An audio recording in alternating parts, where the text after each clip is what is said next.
Minister, ഇപ്പം അങ്ങയുടെ ശ്രദ്ധയിൽ ഒരുപക്ഷെ പെട്ട് കാണുമായിരിക്കും. ഇപ്പം പ്രതിപക്ഷത്തിന്റെ പ്രതികരണമൊക്കെ കോർപ്പറേഷൻ UDF ഭരിക്കുന്ന കാലത്ത് വന്നൊരു പദ്ധതിയാണെന്നും അത് ടോണി ചെമ്മണിയും സൗമിനി ജെയിനും ഒക്കെ ചേർന്ന് മുന്നോട്ട് കൊണ്ടുപോയി പദ്ധതിയെ വൈകിപ്പിക്കാനാണ് CPM ശ്രമിച്ചത് എന്നൊക്കെയാണ് പ്രത്യേകിച്ച് എറണാകുളം DCC പ്രസിഡന്റ് ഒക്കെ ആരോപണം. അതിന് മറുപടി ഉണ്ടോ?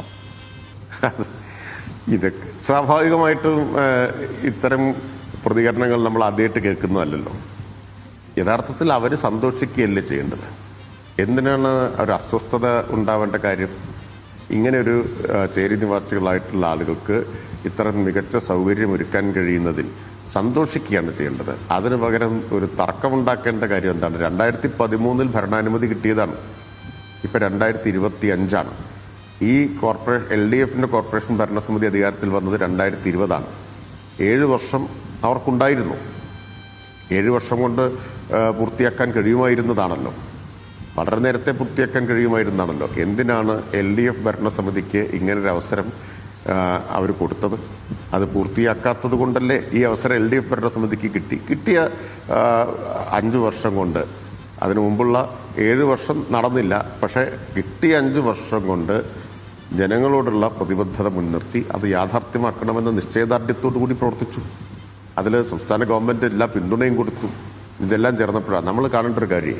ഇതിൽ ലൈഫ് മിഷൻ്റെ ഫണ്ടുണ്ട്. ലൈഫ് മിഷൻ എന്ന കേരളത്തിൽ വന്നത് 2016 വന്നത്. 1ാം പിണറായി സർക്കാരാണ് ലൈഫ് മിഷൻ പദ്ധതി കൊണ്ടുവന്നത്.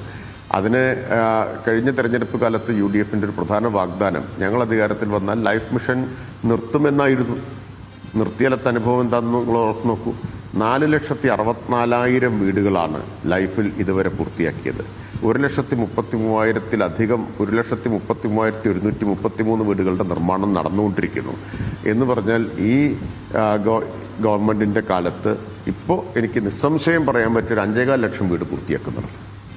5.25 ലക്ഷം വീട് എന്നതൊക്കെ ഇന്ത്യയിൽ, കേരളത്തിലല്ലാതെ വേറെ എവിടെയെങ്കിലും സങ്കല്പിക്കാൻ പറ്റും? സംസ്ഥാന ഗവൺമെന്റ് നിർമ്മിച്ചു കൊടുക്കുക എന്നുള്ളത് അതില്ലാതാക്കുന്നതാണ് കഴിഞ്ഞ തെരഞ്ഞെടുപ്പിലെ വാഗ്ദാനമായിട്ട് ജനങ്ങളുടെ മുമ്പിൽ വെച്ചത്. ഞങ്ങൾ ഈ ലൈഫ് മിഷൻ പൂട്ടും, അവസാനിപ്പിക്കും എന്നായിരുന്നു അന്നത്തെ UDF കൺവീനറുടെ പ്രഖ്യാപനം.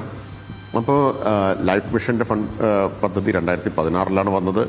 പിന്നെ 2014 ശേഷമല്ലേ സ്മാർട്ട് സിറ്റി വന്നത്. ഇങ്ങനെയുള്ള ലഭ്യമായതെല്ലാം ഉപയോഗിക്കുകയാണ് കോർപ്പറേഷൻ ചെയ്തത്. ആ കോർപ്പറേഷൻ്റെ നേട്ടത്തിൽ, നാടിൻ്റെ ഒരു നേട്ടത്തിൽ, ഈ പാവപ്പെട്ട മനുഷ്യരുടെ ഒരു സന്തോഷത്തിൽ എല്ലാവരും പങ്കുചേരുന്നതിന് പകരം ഈ തർക്കമൊക്കെ ആയിട്ട് വരുന്നത് ഉചിതമാണോ എന്ന് അവരാലോചിക്കട്ടെ.